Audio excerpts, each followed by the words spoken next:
கண்டு மூடனை பெய்து முழங்கை வழிவார இந்த அமுதத்தை உண்டுவிட்டால் வாழ்நாள் முழுவதும் இதை சொல்ல வேண்டும். வருடம் முழுவதும் எனக்கு மார்கழியா இராதா என்றுதான் அவனுடைய உள்ளம் சரியான முறையால் நெறிப்படுத்தப்பட்டிருந்தால் தோன்றும். ஆக திருப்பாவையானது மிகவும் சிறந்தது. வேதத்தினுடைய துணை என்ன, வேதத்தினுடைய செயல் என்னவென்றால் பாதகங்களை தீர்ப்பதும் பரமன் அடி காட்டுதல். எப்பொழுதுமே எம்பெருமானுடைய அடி நம் தான் இருக்கிறது. ஆனால் அந்த அடிக்கு தடையாக இருப்பவை நம்முடைய பாதகங்கள். அந்த பாதகங்களை நீக்குவதனாலே பரமனுடைய அடியை காட்டுவதும் தான் வேதம். அந்த வேதத்திற்கு வித்தாய் இருப்பதுதான் கோதை தமிழ். அந்த கோதை தமிழை அறியாதவர்களை வையம் சுமப்பது வம்பு என்றால் என்ன பொருள்? வையம் சுமப்பது ஏன் வம்பு என்று கேட்டால், பூமிக்கு இருவர் பாரங்களாய் இருப்பவர்கள், பூமிக்கு பாரமாய் இருப்பவர்கள் இரண்டு பேர். நக்கிஞ்சித் பர்வதாபாரம் நபாரம் சப்தசாகரம் சுவாமி துரோகம் இனம் பாரம் பாரம் விஸ்வாசம். எம்பெருமானை பற்றி நன்றி இல்லாமல் யார் வாழ்ந்து கொண்டிருக்கிறார்களோ அவர்கள் இந்த பூமிக்கு ஒரு பாரம். பர்வதம் பாரம் கிடையாது, அலைகடலும் இந்த பூமிக்கு சுவை அல்ல. உயர்ந்து காணப்படுகின்ற எண்ணிலடங்காத மலைகளும் இந்த பூமிக்கு சுவை அல்ல. ஆர்த்தெழுந்து கிளம்பியிருக்கின்ற அலைகளல் எல்லாம் இந்த பூமிக்கு சுவை அல்ல. எம்பெருமானை எண்ணி தனக்கு உடலும் உள்ளமும் உணர்வும் இந்த உலகம் சமைத்தளித்திருக்கின்ற அவனை கணமும் சிந்தியாது நன்றியை செலுத்தாது வாழ்கின்றவன் இந்த பூமிக்கு பெருஞ்சுமை. அப்படிப்பட்டவர்களை சுமப்பது இந்த பூமிக்கு பெரிய வம்பு. இரண்டாவதாக, இங்கிருந்து செல்லாமல் இங்கேயே அமர்ந்து கொண்டு மறுபடியும் பிறந்து உழன்று மறுபடியும் மற்றவர்களை உணர வைத்து தெரிகிறானே அவனையும் இந்த வையம் சுமப்பது வம்பு. மறுபடியும் பிறந்து இருப்பாரை மறுபடியும் நினையாது மற்றோடு சேர்ந்து உழன்று இவனும் உழற்றி வாழ்பவனை இந்த வையம் சுமப்பது வம்பு.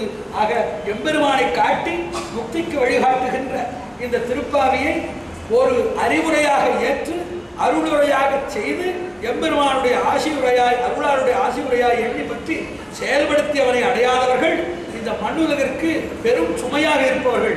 ஆனால் இதிலே ஒரு பெரும் பேற்றை பார்க்கிறோம். வைணவர்களுடைய மாதமானது மார்கழியிலே தொடங்குகிறது. கேசவ மாதம் என்ற பெயர்.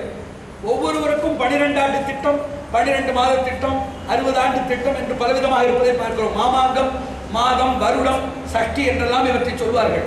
இவற்றில் வைணவருடைய மாதமானது கேசவ மாதம். கேசவத்திலிருந்து 12 மாதங்கள் கொண்டது வைணவருடைய முறை. அதிலே கேசவ மாதம் மார்கழி மாதம். வைணவர்களுக்கு மார்கழி தான் வருடப்பிறப்பு. இன்னும் பலர் வைணவ முறைப்படி அப்படித்தான் செய்கிறார்கள். அமரர்களுக்கு அது அதிகாலை பொழுதாக இருப்பது. இந்த எல்லாமாக இருப்பதனால இந்த மார்கழி சிறந்தது.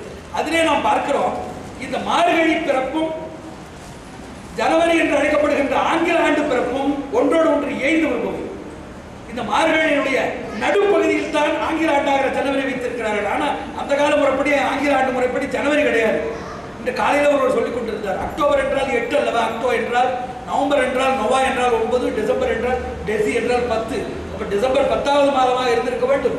2 மாதங்களை சேர்த்தால் மார்ச்சில் இருந்திருக்க வேண்டும். இதில் பல குளறுபடிகள் நடந்திருக்கின்றன என்று ஒருவர் அதிகாலையிலே சொல்லிக் கொண்டிருந்தார். அதுபோல எப்படியோ இந்த மாதங்களிலே முக்தி தருகின்ற மனநிலைக்கு ஊக்கம் தந்து உடலை உறவிட்டு உறுதிப்படுத்தி அறிவை செம்பப்படுத்தி உயிருக்கும் உரம் முக்தி அதை மலரச் செய்கின்ற இந்த மார்கழி ஆகிற மாதத்தில் தான் நடுப்பகுதியிலே ஜனவரி என்று இருக்கின்ற மாதமும் பிறக்கிறது. ஆக அதை கொண்டாடுவதற்கு மற்றொரு காரணம், அதாவது பல பேர் ஆங்கில முறைப்படி கொண்டாடுகிறார்கள்.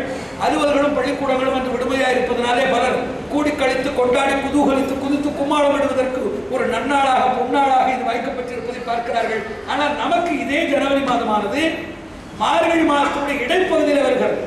நாயகனாக நின்று அன்றோ அல்லது அதற்கு முன்போ அல்லது அதற்கு பின்போ அதை ஒட்டித்தான் வரும். ஏனென்றால் டிசம்பர் 13, 14 இந்த மார்கழி பிறந்து விடுகிறது. 13, 14, 15 பிறந்து விடுகிறது.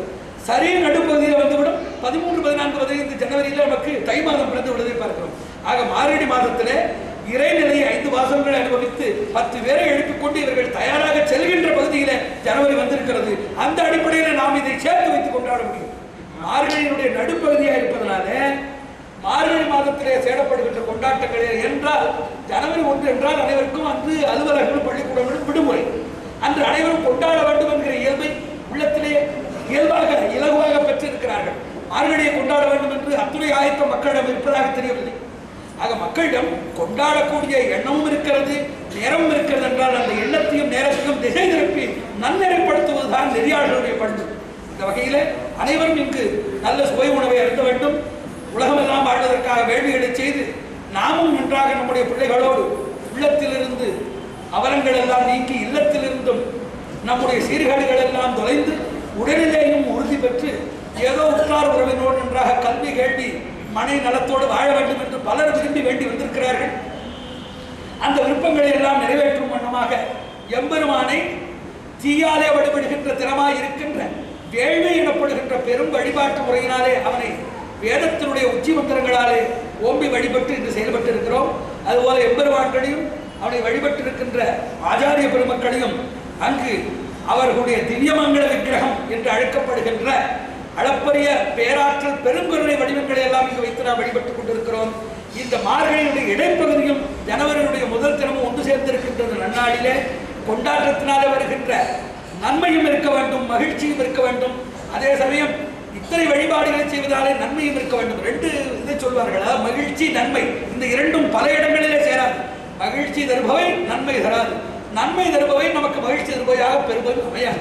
இன்று மகிழ்ச்சியும் நன்மையும் சேர அமைய வேண்டும் என்று எப்படி சர்க்கரை இட்டு மருந்தை கொடுப்பது போல, தேநீரை கொடுத்து கசப்பு மருந்தை கொடுப்பது போல இங்கு வேள்விகள் வழிபாடுகள் சொற்பொழிவுகளாக இருக்கின்ற முன்கசந்து பின்னிரித்து நமக்கு மூதளித்து பெரியானம் தரவிருக்கின்ற அந்த நல்ல மருந்தினை இனிமாயிருக்கின்ற நல்ல ஆடல்களும் பாடல்களும் நடனங்களும் நகைச்சுவைகளும் கலந்து இன்று வழங்கியிருக்கிறோம்.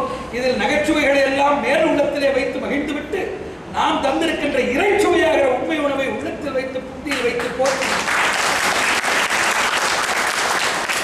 இன்றும் என்றும் நன்று பெற்று வாழ வேண்டும் என்று குற்றங்களை எல்லாம் நஷ்டமாக கொள்ளும் குணக்குன்றான எம்பெருமானுடைய குறைகளடி வேண்டி விரும்பி வாழ்த்தி அனைவரும் வணங்கி விடைபெறுகிறோம். நாராயண